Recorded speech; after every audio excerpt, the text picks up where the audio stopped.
I'm Rachel. And I'm Jessica, and this is All Things Sensory by Harkla. We are both certified occupational therapy assistants, and together with Harkla, we are on a mission to empower parents, therapists, and educators to help raise confident and strong children of all abilities. On this podcast, we chat about all things sensory, diving into special needs, occupational therapy, parenting, self-care, overall health and wellness, and so much more. We are here to provide raw, honest, and fun strategies, ideas, and information for parents, therapists, and educators, as well as other professionals to implement into daily life. Thank you so much for joining us.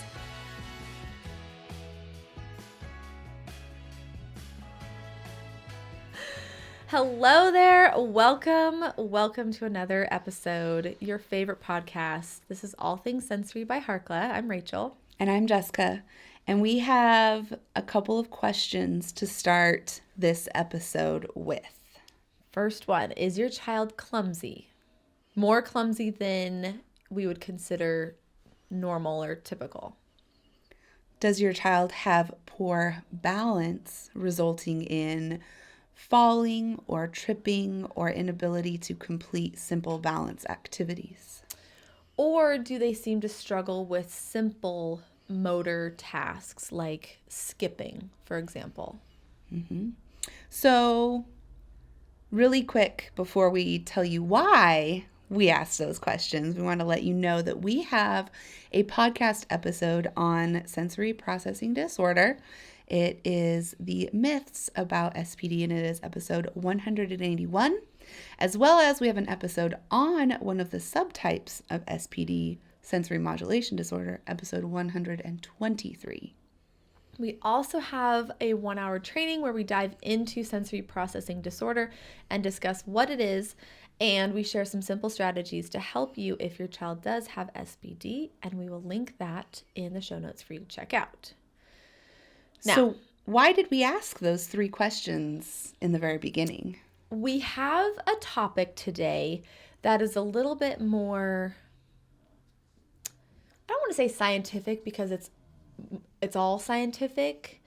What's the word that I'm thinking of? It's more detailed. I don't know what the right word is. I'm thinking of a word, but it's the right a word more, is whatever you want it to be. Yes. It's not as, all right, I can't think of the word that I'm thinking of, but the topic that we're going to talk about today is one of the subtypes of sensory processing disorder, and it's called sensory-based motor disorder. Technical! It's technical. That's the word you're looking for? Yes. Okay, I got it. I'm good. Okay. The podcast today is a little more technical because we're talking about sensory-based motor disorder. Yes, and I'm so happy I'm so glad you figured it out. If you answered yes to one or all 3 of those questions that we asked in the very beginning, then your child could potentially have sensory-based modulation disorder. Now, the reason why we asked those questions at the beginning is, when we were coming up with this podcast episode, we were trying to figure out how to best word it so it makes the most sense. And my thought was, if we have a parent listening who is thinking, like, there's something off with my child, they're struggling with X, Y, and Z, I don't know what it is. Our goal here with this episode is to maybe clue you into this subtype of SPD and to help you dig a little deeper and find some more information on this sensory-based motor disorder, which is part of sensory processing disorder. What exactly is sensory-based motor disorder? Okay. So we found this definition from the STAR Institute, which we love. We'll link everything in the show notes, as you know.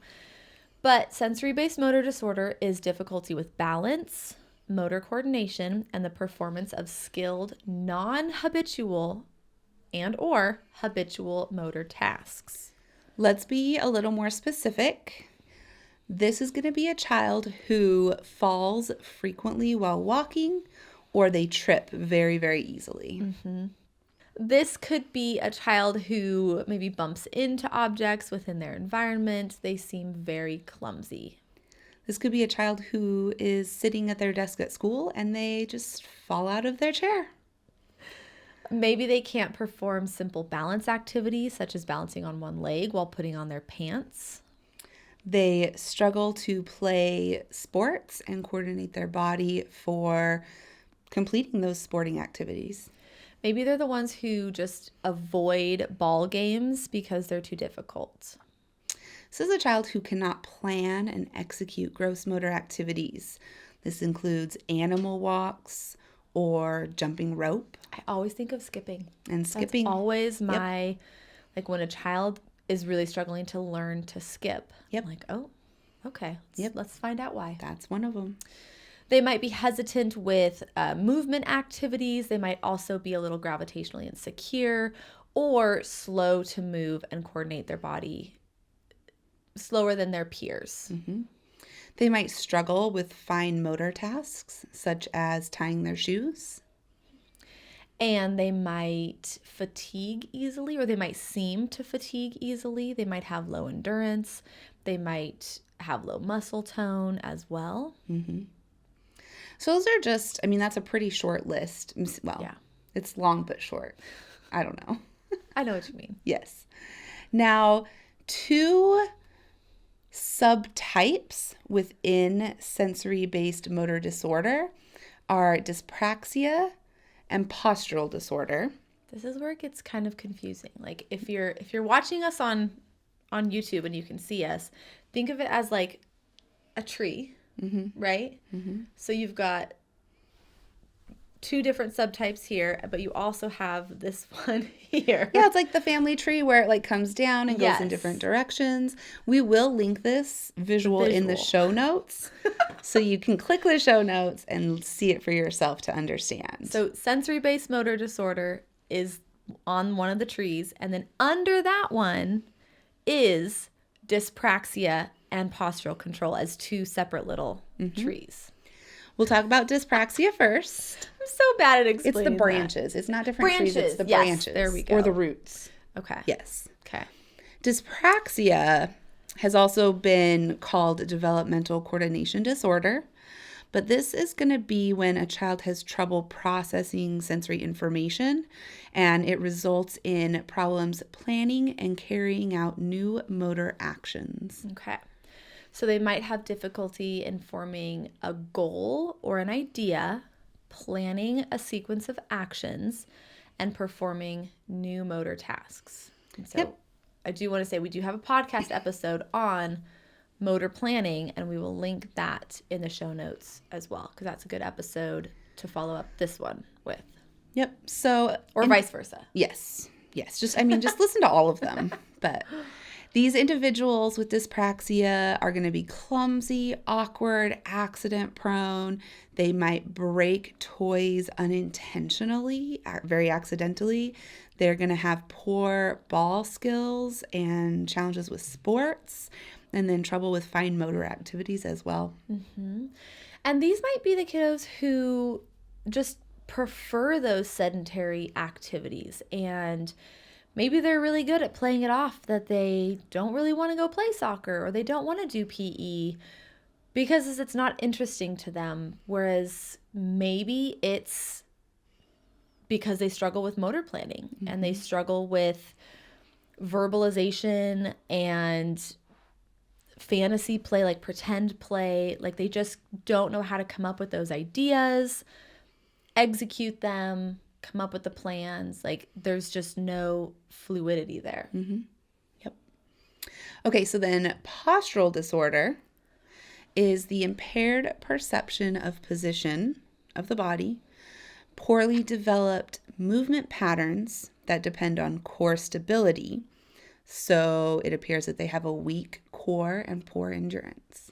I actually saw a picture of these 2 like toddlers in snowsuits on Instagram. I think it was today actually.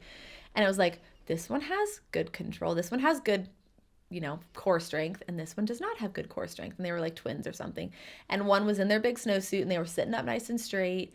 And the other one was like super slumped over and they couldn't even sit up straight. And I was like, that's a great visual to see that. It is.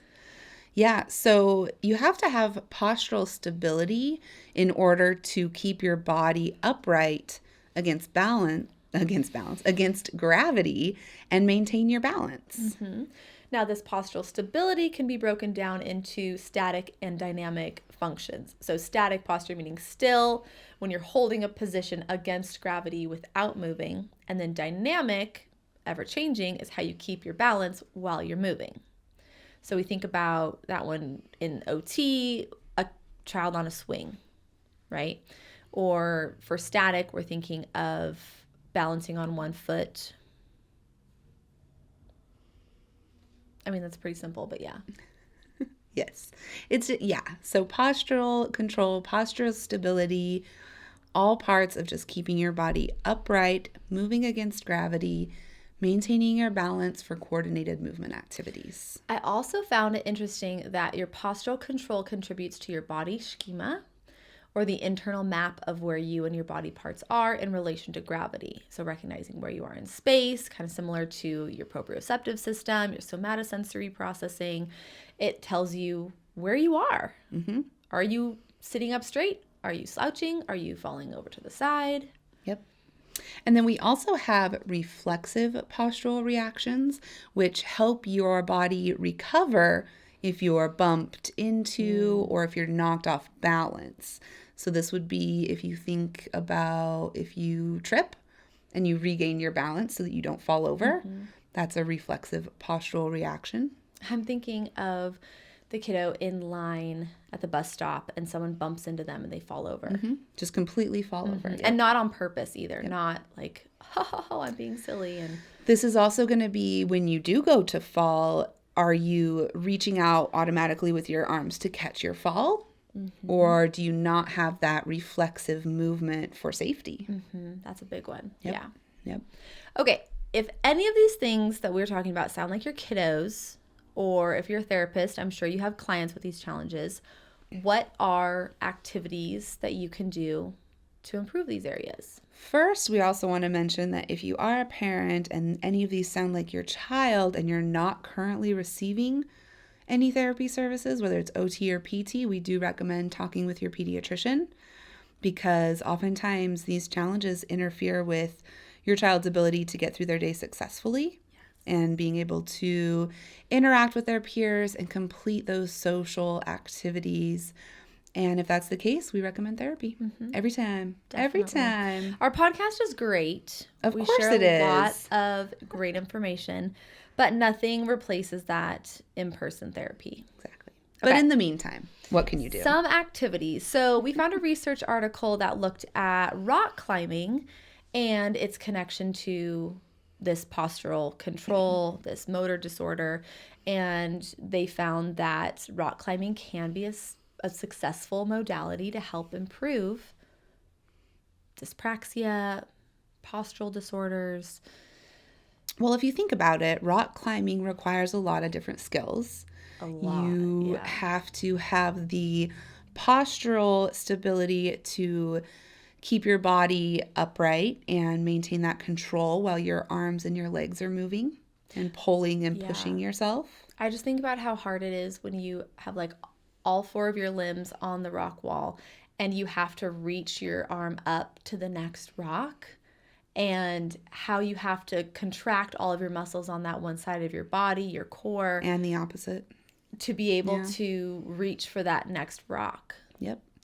Along with that, you have to be able to plan where you're going to reach next. Where are you going to reach your left or your right arm? Where are you going to put your foot next in order to move forwards and up and side to side? So you have a lot of motor planning going on as well.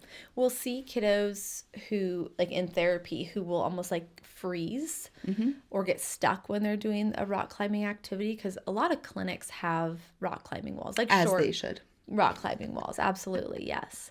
And we'll see kids just freeze.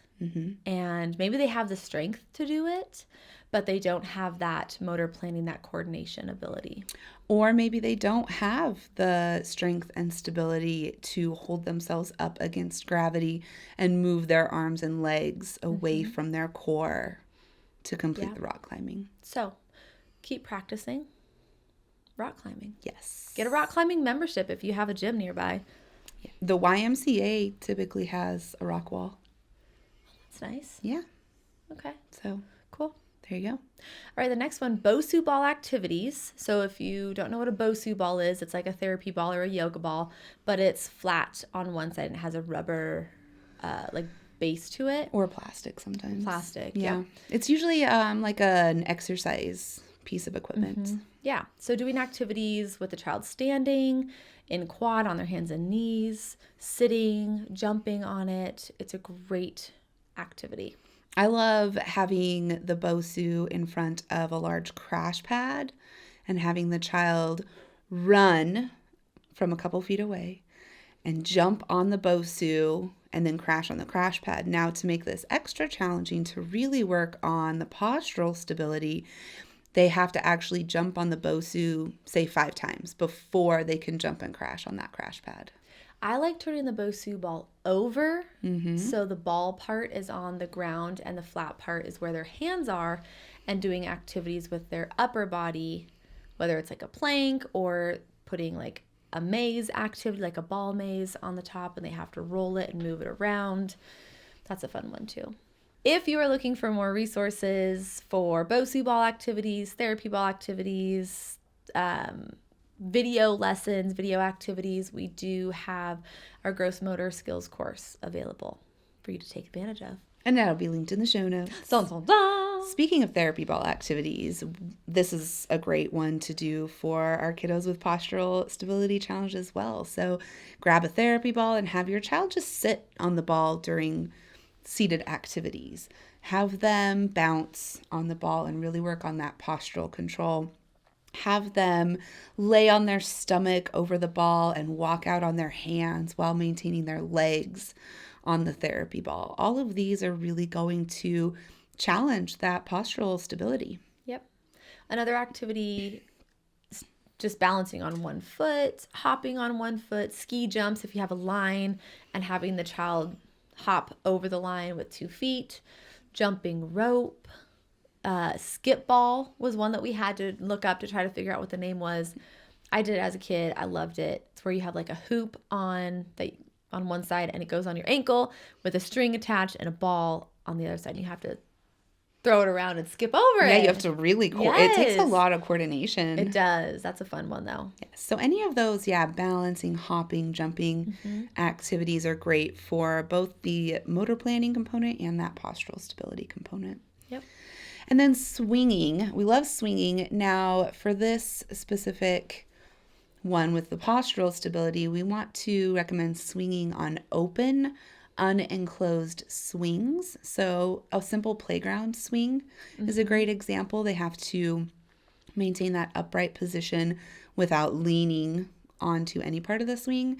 But also if you're in the clinic or if you have one in your home, a platform swing is a great option. Oh, yes. Love platform swings. Another one is just walking on uneven surfaces like pillows or crash pads or cushions.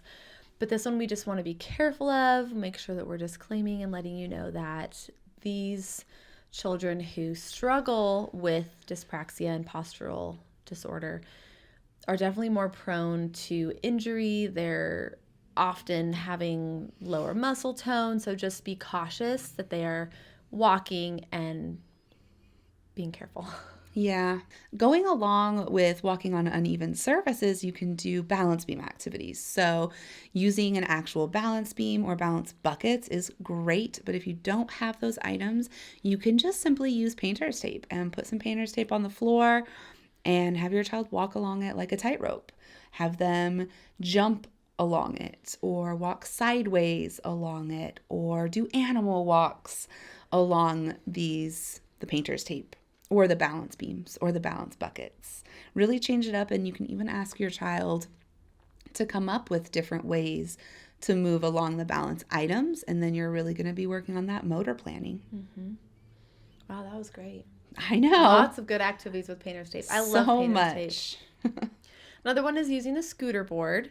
So we love doing the scooter board in prone, so on our tummy, pulling yourself up to a certain target during an activity.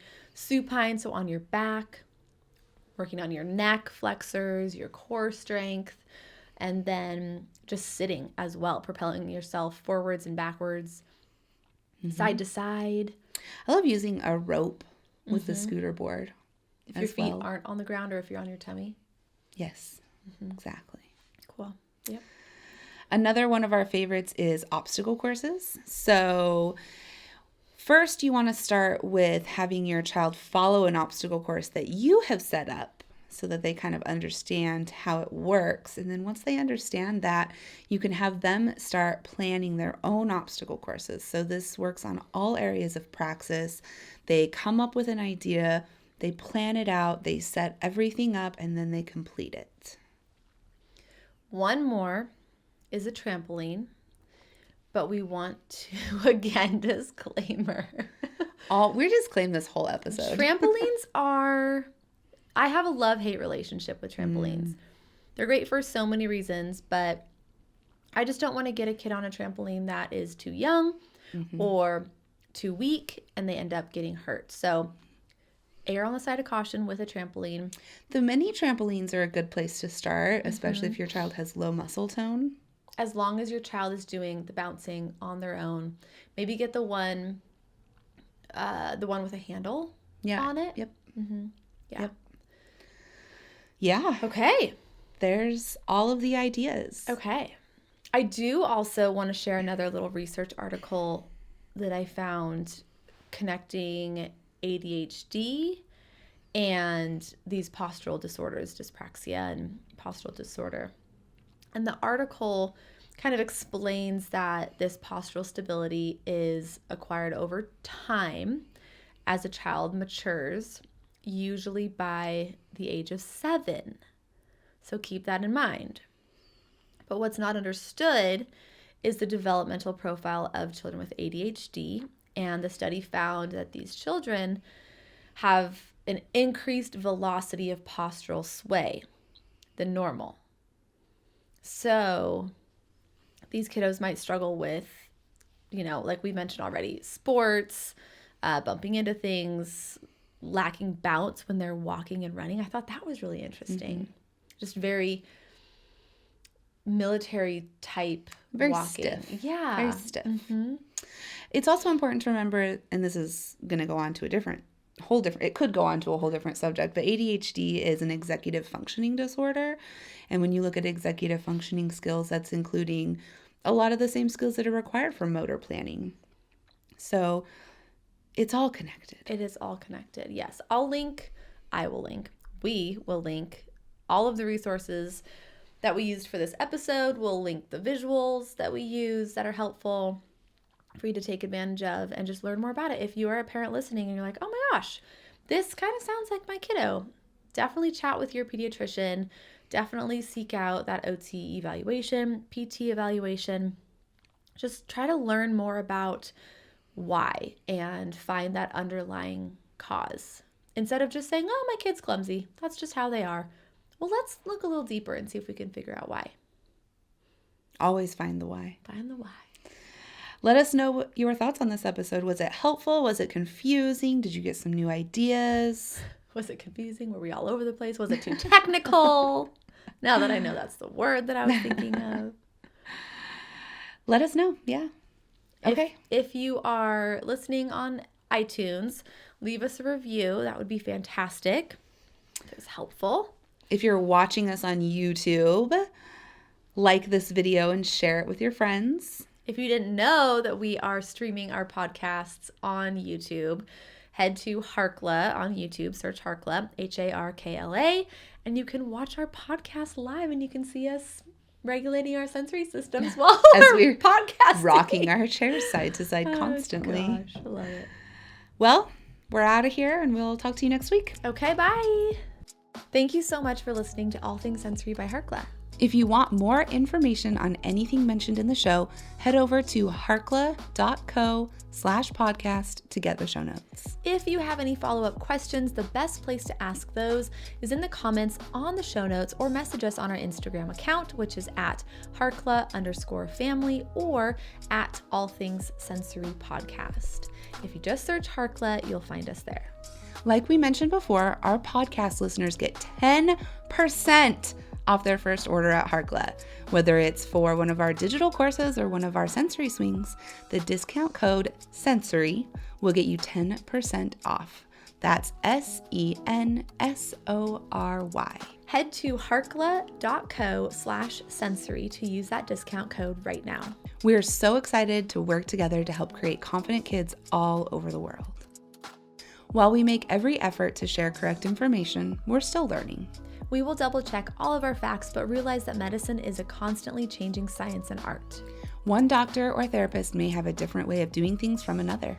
We are simply presenting our views and opinions on how to address common sensory challenges, health-related difficulties, and what we have found to be beneficial that will be as evidence-based as possible. By listening to this podcast, you agree not to use this podcast as medical advice to treat any medical condition in either yourself or your child. Consult your child's pediatrician or therapist for any medical issues that he or she may be having. This entire disclaimer also applies to any guests or contributors to the podcast. Thanks so much for listening.